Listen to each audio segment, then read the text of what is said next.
that God saw genuine hearts in this couple.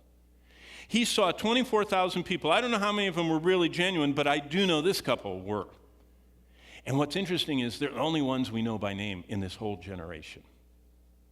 And that's because they truly wanted to know God.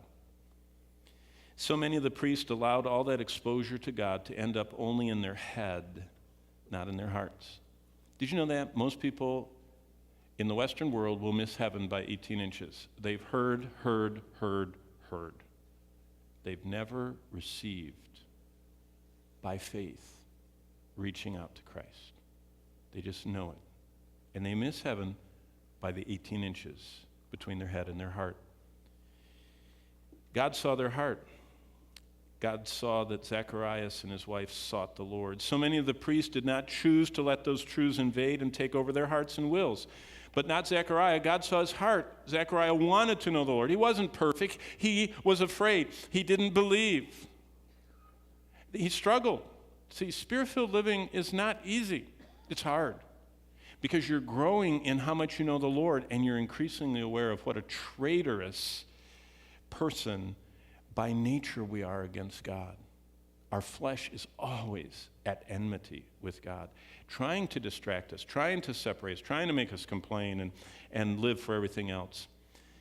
In fact, Jesus pointed out that so many of the priests had a spiritual overexposure to the light of God's truth. You know, people that get overexposed to the sun, what do they get? Skin what? Cancer. Yeah. If you get overexposed to UV light, whether naturally or fake, you begin to develop skin cancer. Hey, guess what? That happens with overexposure to the light of the truth of God. If it never enters your soul and life and becomes a part of you, overexposure on the outside develops the skin cancer of spiritual indifference. That's deadly. That's what, in fact, Jesus put it this way in Matthew 15, verse 8. These people draw near to me with their mouth, they honor me with their lips, but their hearts are far from me. He said it's just external. They can mouth it, say it, they can talk the line. It isn't changing them from the inside out.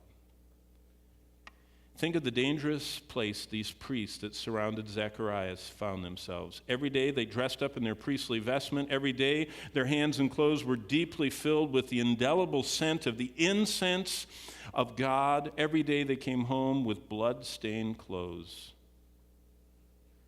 But it never got inside of them. And as far as we know, this was one of the most resistant groups to Christ. The group Zacharias was from. Wow.